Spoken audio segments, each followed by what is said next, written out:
Teen mom Jenelle Evans parties hard as Jace reaches out for help. Has former Teen Mom star Jenelle Evans been partying hard as her son, Jace, is reaching out for help? He was recently accused of going crazy in her home, so she called the police. Yet is she up to no good while Jace is crying out? Keep reading for more details. Jenelle Evans parties hard as Jace reaches out for help. Jace Evans has been having a very hard time since he was returned to Jenelle Evans' custody. The Teen Mom star got Jace back from her mother in early 2023 with hopes that things would be great. They have not, and since Jenelle moved her family to Las Vegas, it appears to have gotten worse. This was supposed to be a fresh start for Jenelle and her 3 children. She believed she had the opportunity to start her own business. Furthermore, she was romancing her manager, August Keene, but that became extremely toxic. Back in October 2024, Jenelle called the police on Jace, claiming he was destroying her home. Now she just called them again, stating the same thing. More so, she was begging the police to put him in a 72-hour involuntary hold. That did not happen as he was not harming himself or others. Shortly thereafter, Jace posted a whole bunch of photos to social media. He was sharing ones about depression, a mother not believing in their child, and being thrown out, only to be reported missing. It was tragic as Jace clearly needs help and someone to love him, but where was his mother? She was out with her friend, Victoria Rhine, partying and having a great time. The Teen Mom alum was drinking and dancing, not having a care in the world, which she proudly shared on social media. Many followers have felt that Jace should be removed from Jenelle's custody. They do not believe she is fit to raise a child, let alone 3. Jace clearly needs her around, but she does not care to be present. Send her to prison. Teen Mom fans who saw Jenelle Evans out with her friends felt that she should have been locked up long ago. They deemed her neglectful and pathetic now that Jenelle is in her 30s. Furthermore, it was discussed how she said she was forcing herself to be a parent, yet not acting like one. This is hard for many people to see, as Jenelle Evans has not taken accountability for any of her behavior. She constantly claims she puts her kids first, but she continues to show proof that she is doing the opposite. The music was loud enough to shake the walls. Neon lights flickered across the room, casting Jenelle Evans in a glowing haze as she threw her head back and laughed, a red Solo cup raised high in the air. The crowd pulsed around her, faces she barely knew, people who barely knew her, but they danced like they were all best friends. It was the kind of party that made the world feel blurry, almost weightless, like the past didn't exist, and the future was too far away to care about. Jenelle wasn't just partying. She was escaping. The glittering chaos of the night stood in sharp contrast to the reality playing out elsewhere.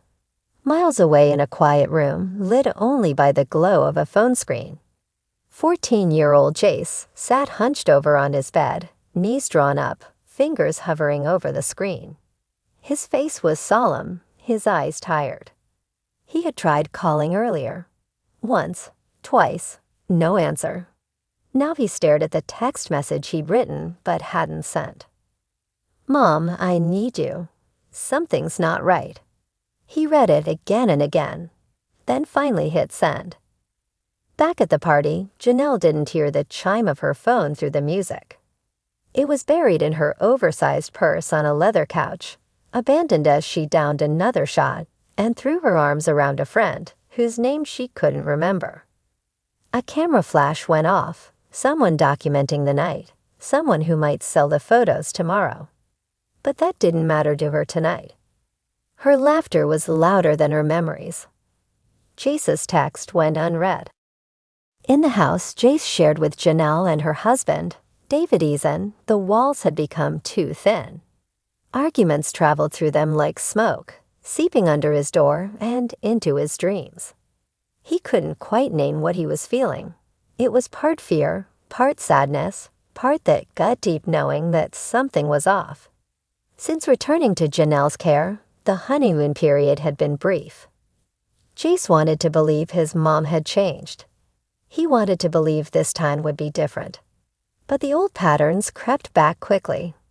Tension, silence, explosive fights, and David was unpredictable. Jace had learned how to walk on eggshells by watching adults walk on them too. So tonight, when the yelling had started again, Jace had closed his door, put in his earbuds, and tried to pretend he didn't hear it. But pretending only lasted so long. That's when he reached for his phone. That's when he decided to try. The party wound down around 3 a.m., and Jenelle, hair tangled and makeup smudged, finally picked up her phone. The battery was low, and her notifications were chaotic. Instagram likes, a couple of voicemails, and one unread text from Jace. She blinked at it, read it once. Then again.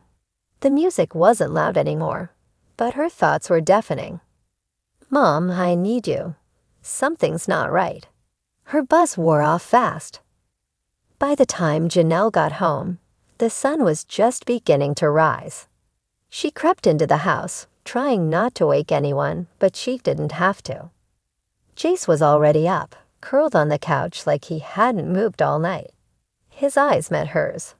There was no judgment in them, but there wasn't trust either. You didn't answer, he said quietly. Jenelle opened her mouth to speak, but couldn't find the right words. What was she going to say? That she was at a party.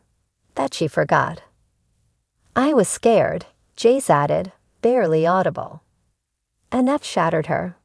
Because for a split second, she saw herself, at his age, afraid, uncertain, alone in a house where adults were supposed to protect her but didn't. The realization hit like a cold wave. She was becoming the person she had always sworn she wouldn't be. I'm sorry, she whispered, kneeling in front of him. Jace didn't say anything. But he didn't pull away either. Later that week, Child Protective Services came knocking. Rumors had circulated online. Fans had seen the party photos. Someone tipped off an anonymous hotline, and the reports grew louder. Jace had confided in his grandmother, Barbara, too. She always listened, even when things got messy. Especially when they did. Jenelle sat across from the caseworker, trying to hold herself together. Her voice was defensive at first, angry even. But eventually it softened, cracking under the weight of everything she'd tried to deny. I'm trying, she said. I really am. The caseworker looked at her, expression unreadable. You have to do more than try, Jenelle. You have to show it. You've got a son who still wants to trust you. That's rare. Don't waste that. Jace returned to Barbara's home not long after. It wasn't dramatic. It wasn't loud. Just a quiet shift, a suitcase packed, a hug that lasted a second too long. Jenelle cried when he left, not because she was angry, but because she was ashamed. She had let the moment slip through her fingers like sand. But something changed that day.